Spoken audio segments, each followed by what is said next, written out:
friends, and welcome to another episode of Listicuffs. I'm your host, Hank Bramblett, and boy, do we have a good one for you tonight. We are continuing our run through the KSR Podcast Universe by matching up the hosts of the 11 Personnel Podcast. It's Nick Roush and Adam Luckett. Welcome to the show, guys. Oh, yeah, good to be back. I mean, I cannot wait to put Luckett's face in the dirt. Oh, man, this is going to be so gratifying, so satisfying. Take out your suck it and suck it, pal. Hank, I like my chances as long as Game of Thrones isn't on here. If Game of Thrones is on here with a host of Game of Thrones radio for Kentucky Sports Radio, I am screwed. So just keep me away from Game of Thrones, and I like my chances. The last person to ask to not have a category was Fake Barney, and he is still complaining about it 5 years later. So be careful what you ask for.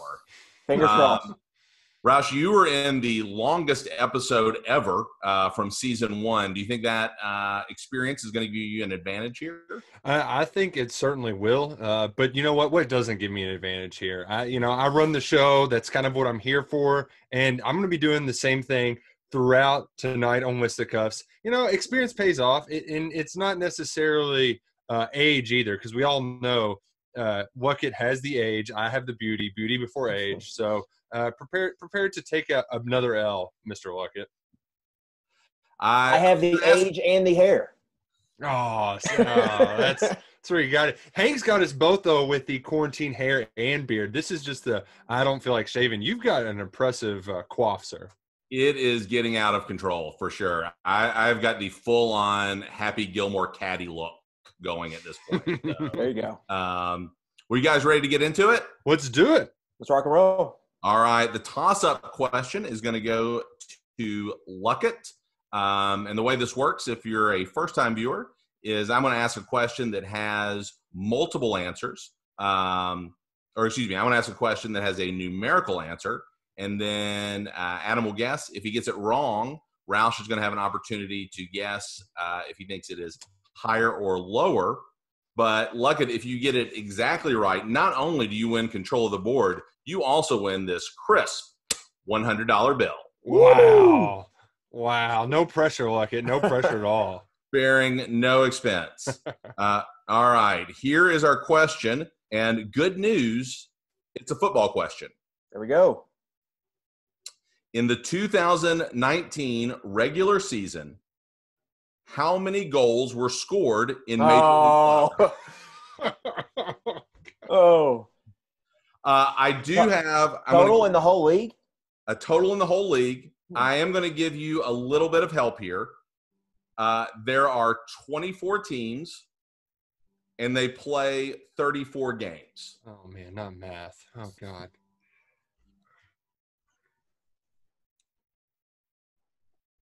I'll say 200 flat. 200 total goals for the entire season. He's lowballing it. 303 is the correct answer. I'd like to go first. Thank you very much. So, Nick, you go higher. The actual number of goals scored in the 2019 regular season of Major League Soccer was 1,241. Roush, you have won control of the board. That is not my strong point. All right, you get to select our category from the following choices. Never Have I Ever, He's Going the Distance, Catch 'em All, the $5.6 million question, Seeing Doubles, and Bowl Season. Well, as much as I enjoy salad bowls and chili bowls, I'm worried that Luckett has memorized every bowl's sponsor for the last 100 years. So I'm going to Seeing Doubles. After all, I do have twin sisters. I've seen double for most of my life. So let's go with Seeing Doubles, Hank. Okay. Absolutely. This question is about baseball movies. Movies. And we are looking for the 12 highest grossing baseball movies of all time. This is according to boxofficemojo.com, and these totals are not adjusted for inflation. So the 12 highest grossing baseball movies of all time, what do you got for us? What is Sandlot? What is strike one? That is incorrect. Not a very big box office hit. What? A cult classic. It is a cult classic. It has grown significantly. I thought that would be number one on the board. I thought that was the easiest surefire. Well, I'm taking one away from Luckett. Sandlot's the best baseball movie of all time, and it's not even top 12. No, not even close. I mean, it's like wow. I don't have the full list, but it's like 20. It's way down there. That's Luckett, you have an opportunity to take control here. I will go with Field of Dreams. Field of Dreams is number 5 all time at 64 million. All right. Well, it's to me, correct? That is correct. Well, Tom Hanks is unstoppable, so I'm going with A League of Their Own. There is no crying in Listicuffs or baseball. That is correct. Number 1 all time, 107 million gross for A League of Their Own. Luckett, back to you. I will go with Bull Durham. Bull Durham is number 8. Number 8. Candlesticks always make a nice gift. And I think this one's going to be, it's right around the same era. Let's go a little wild thing, Major League. Major League is number 10. Whew. So sweating that one out. Bull Durham grossed 50 million, Major League 49 million. So they are right there together. Luckett, back to you. Let's go with The Natural. The Natural is number 11 at 47 million. Ooh, okay. That was going to be my next selection, Luckett. So I applaud you, sir. That was a solid choice. Now, here's where I can get into shaky grounds. But I think this was a more recent movie, and I think it was incredibly popular at the box office, especially with the time and all that. I'm going to go with 42, the Jackie Robinson movie. 42, number 2 all time. That is correct. Woo-hoo! 95 million. A lot of it was shot here. I live in Chattanooga, Tennessee. A lot of it was shot, or parts of it, at Ingalls Stadium, the old minor league park here. More than and now you know. Luckett, back to you. This one was a Disney movie, so I'm thinking the power of Disney might have drove it up the list. So let's go Angels in the Outfield. Tied with Bull Durham for number 8. That is correct. 50 million. Oh, wow. You all are doing great. If Angels in the Out there, if that's on this board, then I know that it's far superior, similar 90s product, Rookie of the Year. It has to be on this list. Rookie of the Year is number 7. That is correct. 53 million. I still use the hot ice technique. It's hot ice. It's a good one. It's a good one. This with, one, with your kind of like mustache thing you got going on there, Roush, you kind of look like that guy. Well, maybe a little Chet Steadman. Before what's that guy's name? He kind of lost his marbles, but that was before he went crazy, and now I can't even think of his name. But anyway, that's neither here nor there. you're thinking of is it Gary Busey? Yeah, Gary Busey. Yeah, I always think of him as the crazy guy in Black Sheep too, which he didn't have to act in that movie. All right, Luckett, just go ahead and get an X. Luckett, okay? There are 4 correct answers left on the board. This next one I'm guessing is an absolute classic. I'm a little worried that it was a little older, so I don't know what the box office numbers would be, but I'm going to go with the Bad News Bears. Oh, good call. That is strike 1 for you. Yep. We are all tied up. It's 16 or 17 all time. You know what? Both of them are. Both the original Bad News Bears, and then I think there was a remake in the 2000s. And they're right around the same place. Roush, back to you. There are 4 correct answers remaining, including the number 3 and number 4. Whew. Now, I'm kind of stretching myself thin because unlike Luckett, I'm not like a Reds maniac or anything like that. Not the biggest baseball guy, but I believe the Roger Maris movie where he surpassed Mickey Mantle at *61. I believe that was kind of a cult classic, but it's a guess that I'm going to throw out there. How about 61? That is strike 2 for you. HBO only movie, Mr. Roush. That was HBO only? Strike 2 for you. Oh, man. Yeah, well, it definitely wouldn't have anything in the box office. Oh, man. Much like I cannot wait. I'm getting stretched thin here. Uh-huh. This one was not very didn't have very good reviews. Tommy Lee Jones as Cobb. Did Cobb end up there, or am I whiffing? Woo, it is so low. Yeah. Yeah, I remember why it was on HBO a lot when I was in college, and so I looked for it on the list, and it is near the bottom. I knew it bombed. I didn't know if maybe it near the bottom. Okay. All right, here's the situation. Right. You both have 2 strikes. You both have 4 correct answers. So if you get one more right, there's a good chance you take the point. If you both end up with 3 strikes in the same score, we'll go one more guess each, and then we'll call it a tie and do another category. All right, I've got 2 from the 2000s, and if this one isn't on here, then people have been disrespecting Keanu Reeves for far too long. Hardball. I like it when you call me Big Papa. Throw your hands in the air. Let's see it at number 6. That is your 3rd strike. What? Oh. That is your 3rd strike. All right, Luckett, get one right here, and you take the category, get it wrong, and we go to overtime. No pressure. Costner is on here a lot in a few rom-coms. I'm going with another one, For the Love of the Game. I think that is just below the cutoff here. That's your 3rd strike.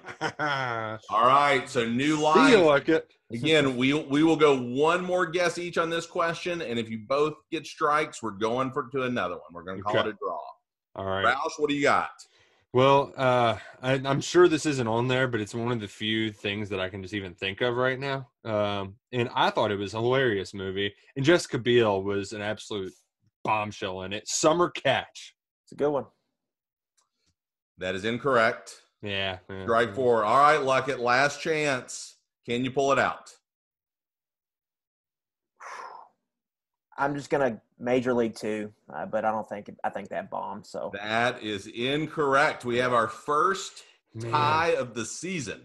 The ones you did not get at number 12, Fever Pitch. Oh, the Red Sox movie, which I like to think of as more of a soccer movie, but because of the book was. But number 6, The Benchwarmers. Oh man! Oh God! And you know what? I thought. And you're all going to be frustrated with yourselves. Tied at number 3 each. The Rookie and Moneyball. Yeah. Moneyball. Oh, all right. Yeah. Look, you strike me as a Moneyball guy too. Nobody takes that round. But it's on my list to get to. Luckett, you can select from the remaining categories.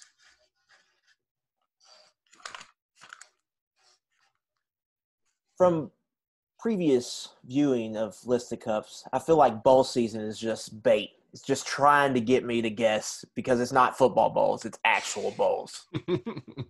So you gonna take it? I'm not. Let's go with Catch 'em All. Oh, Pokemon questions. Nice. Luckett, what do you know about Pokemon or Pokemen? Yes.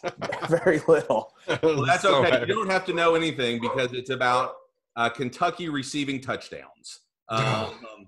Yeah. So we are looking for the 10 players who have the most career touchdown catches in the Stoops era. So most total touchdown catches in the Stoops era. Ooh. This is right up our alley. Like we have to clear the board here or else we're just an embarrassment. I'll start with Dorian Baker. The touchdown maker. He is tied for 5th with 6. I'm going to go with who I believe is number 1 on the board, and that is Juice, Garrett Johnson. He is on there, actually number 2 with 11. Okay. With 11. I will take back to you. Jeff Badette. He is at number 4 with 7. Okay. And up next, I will go with one CJ Conrad, who they give CJ Conrad the ball. That he didn't get it regularly, but he caught a lot of touchdown passes. Enough to be number 1 in the Stoops era with 12. He had something like it was once every 7 passes, I think, was a touchdown. Or once every 7 receptions, he caught a touchdown. Red zone guy. Yeah. And if they could have hit that play consistently where they were kind of throwing it to him over the middle, he would have had 20. Right. Let's go with Javis Blue. Oh, that's a good one from the past. Back when I might have sat on that one. That's number 3 at 9. Whew. Man, that was a good one, Luckett. That was a very good one. This one feels like it could be bait, but he caught enough early on in his career that I'm going to go with one Lynn Bowden. That's correct. Tied for number 5 with 6. He caught 5 in 2018 and then one more last season. How crazy All right, is it there that are he only 4 caught correct 6 remaining answers. touchdowns? You have no strikes. So it's probably going to come down to who misses one first. Ryan Timmons. He is tied for number 7 with 5 catches. We're getting down to nitty gritty here, Roush. 3 really remaining correct answers.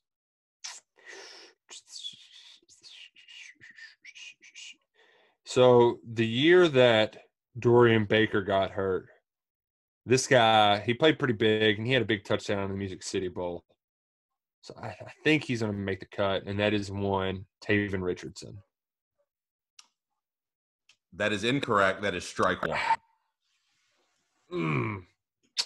That's tough. I think Go that'll with do it. Kentucky's top returning receiver, Josh Ali. That is correct. He is number 9. Really? He is number 9 all time with 4. Man, did all right, Roush, here's the situation. If you get this right, you are still in it. Okay. If you miss, I guess you still are, but then Luckett has a shot to close it out. There are 2 correct remaining answers. Stop. Reverse that. Oh, man. Well, the flag man, I don't think he caught too many. But another guy, I know he did some of his scoring on special teams. And I'm trying to think of memorable scores. And that guy, he only really caught him for a year. I'm trying to buy some time here and stall. We can tell. Yeah, it's quite obvious. It's plain as day. He scored a couple. We'll just say I'm going to go out on a limb here and say David Bouvier. That is incorrect. Strike 2. Luckett, get one right here, and you are up 1-0 in this game. This is getting down to the nitty gritty. Yeah. I think you're going to say the one that was my 1A in this situation.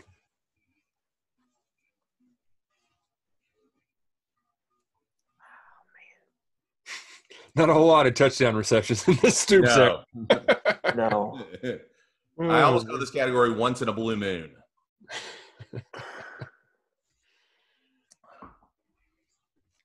I don't know. Let's go. Greg Hart. That is your first strike. Ooh, okay. All right. We're alive. Got to be real careful here. Okay. You got 2 strikes. All right. I remember specifically 2 of his touchdown catches. So if there was another one in there, then, I might be getting lucky here. But I'm going to say it was Dorian Baker's team classmate, Blake Bone. He had 2, I think, in the opening game at UT Martin, his first game of his career. He had a total of 5, which is good for 8th on this list. We're tied for 7th. He's alive. Roush is alive. New life. All right, Luckett, get number 10 here. You can close it out. Let's go with Ahmad Wagner. That's your second strike. You got 2 last season. Not enough to make the list.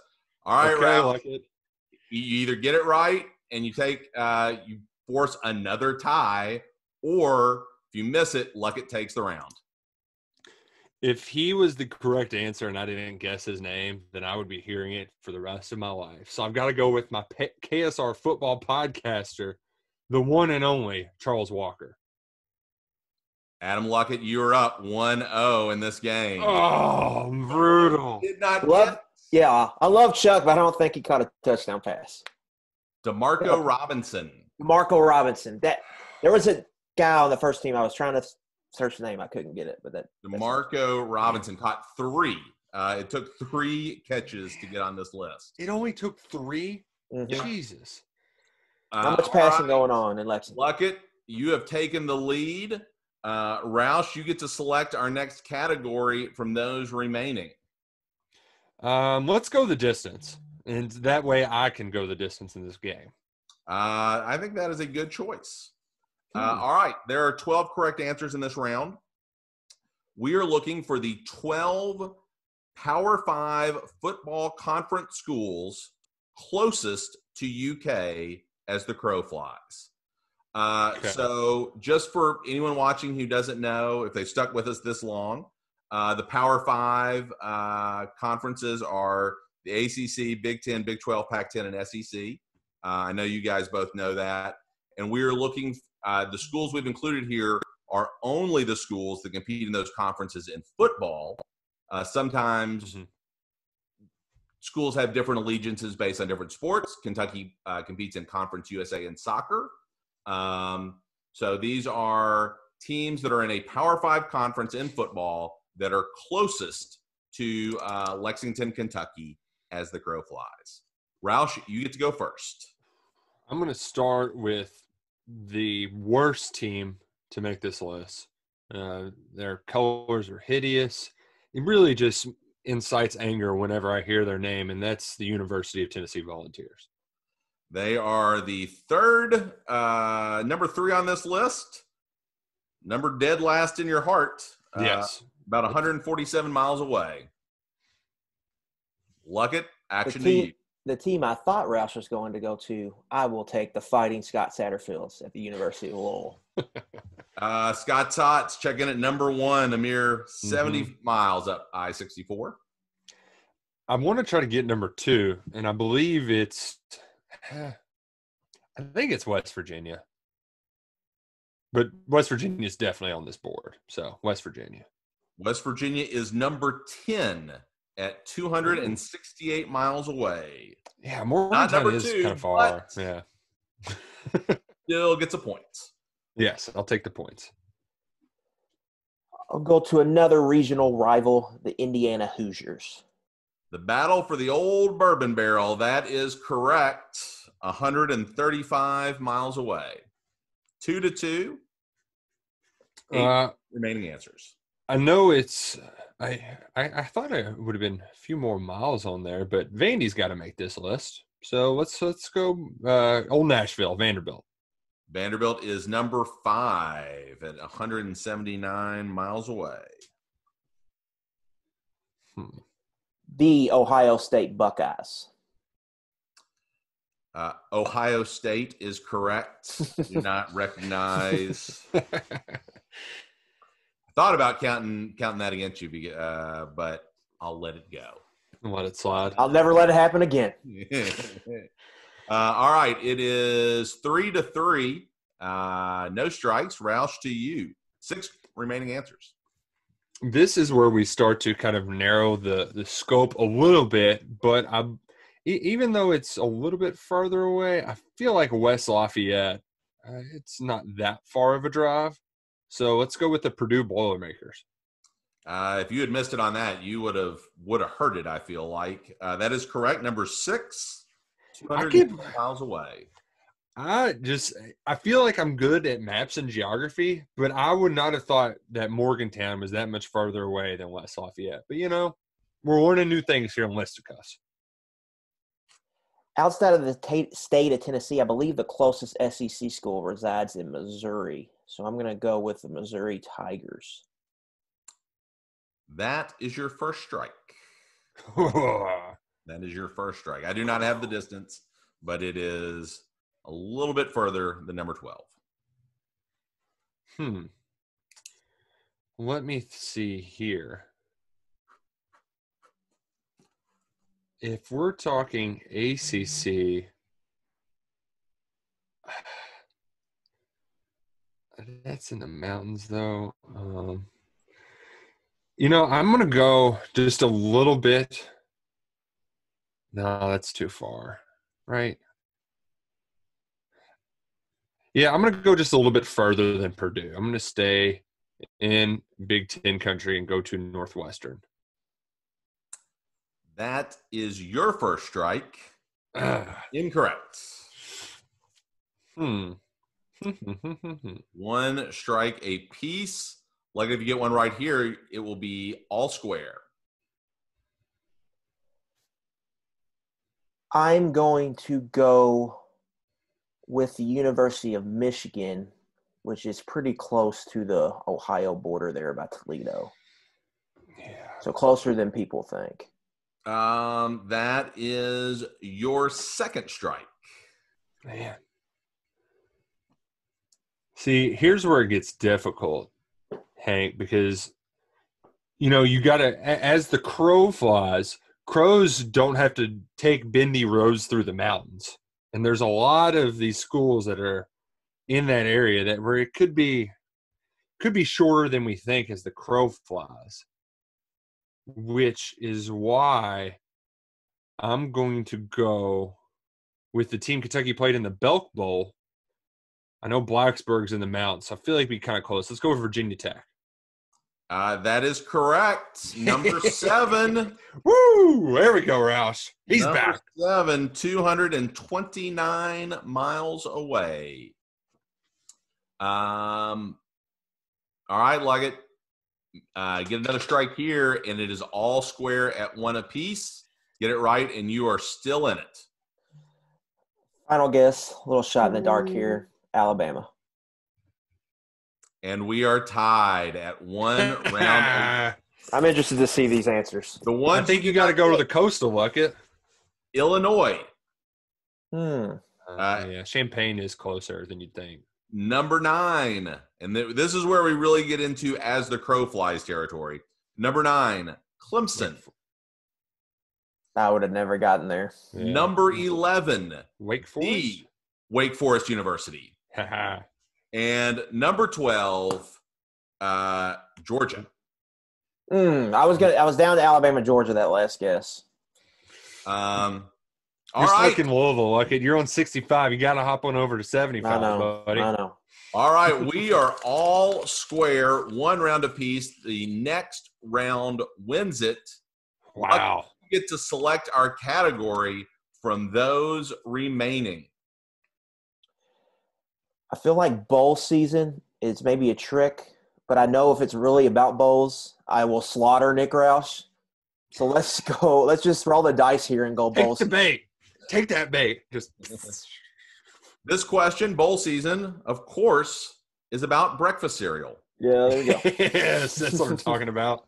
We are looking for the 12 best-selling breakfast cereals from 2018, the last time that data was available. So the 12 best-selling breakfast cereals from 2018. Adam Luckett, you get to go first. Cheerios. Number 1. Is that plain, or does that also include the honey nut variety? If there were other varieties, they would count differently. So okay, all right. Well, then Snickers is not the same thing as Snickers with almonds. Okay, so, I understand now. So I will say honey nut Cheerios. Number 2, that is correct. Man, they really cornered the market. Fruity Pebbles. Number 10. So the fastest growing cereal, like its popularity is really grown in the last few years. And to think the Flintstones, they aren't making new episodes anymore. They're still selling cereal. I'm going to go with a timeless classic, one shredded wheat. Are you 105 years old? It's delicious. Everybody, I don't think I've ever. People hate on the frosted mini wheats. That is the shredded wheat is incorrect. That is strike 1. People don't eat. I always eat shredded wheat. I know they told you that not to in school, but shredded wheat is delicious. It comes in different flavors. Who would not enjoy a delicious bowl of shredded wheat? Young and old, it's great for all. You need to get out there and let people know, because I don't think it's in the top 20. Oh, that's sad. That's a real shame. Real shame. I will go with Fruit Loops. Fruit Loops is correct. All right, this sugary cereal, I consider it all in the same category. It's got to be in there because they're great. Frosted Flakes. Of course, it's number 3. Boom. Absolutely. That was a great guess. Another classic, Cinnamon Toast Crunch.